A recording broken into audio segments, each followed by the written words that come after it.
And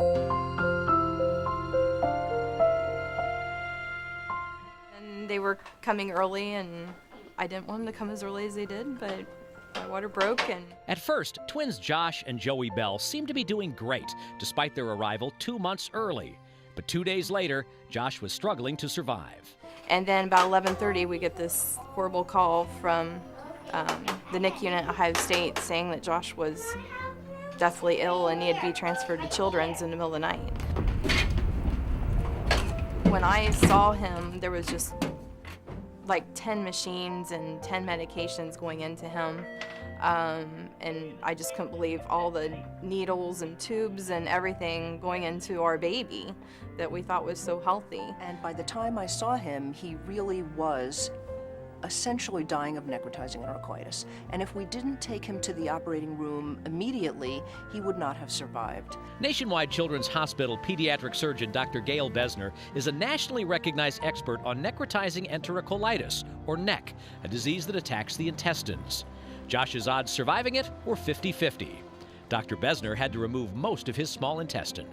Even though we removed a huge amount of his intestine, he did better than almost all babies that would have had that same operation. And within a year, he was able to nourish himself naturally. After 4 months in the neonatal intensive care unit at Nationwide Children's and more surgeries, okay, 1, 2, cheese! Cheese! Today, Josh is 4 years old and is caught up with his twin brother Joey. Josh's mom gives thanks to Dr. Besner. I think she humanly saved my son's life.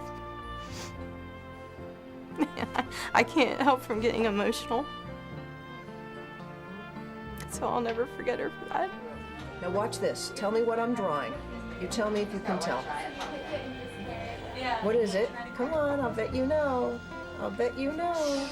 My name. Good boy! Now He's definitely our miracle child, and sometimes I wonder why our child survived and is doing so well, where other babies have passed on or are living a much more difficult life with tubes and things attached to them.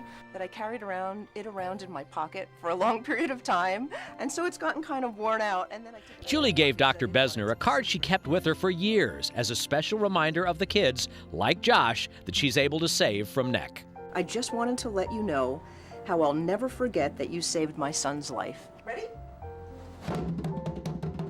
Josh is lucky, but Dr. Besner doesn't want any more premature babies to suffer like Josh has. What are these? So she spends a lot of time in the lab, researching, looking for scientific answers. Dr. Besner wants to save more kids. Right now, half of those who develop NEC don't survive. Ultimately, she hopes to figure out how to prevent it altogether. Despite 40 years of research in this field, nobody has found either the cause of necrotizing enterocolitis or the cure for necrotizing enterocolitis. So it really has become a motivating goal of mine to try to treat these fragile little babies. Dr. Besner has discovered a promising growth factor, which is a protein that helps wounds heal. And her team is trying to figure out if that growth factor can help protect the intestines against NEC. Thank God there's people like her out there, and this hospital is full of them, that love children and love what they do and almost put that ahead of their own lives and their own families, just to make other people's lives better. He's a pretty stout boy. He's very active, and believe it or not, they're best friends. But they have their moments. For this family, even these moments are cherished. Every day they have moments together as a family. It's special because they know this family picture could look very different. Everything worked out so well for Josh.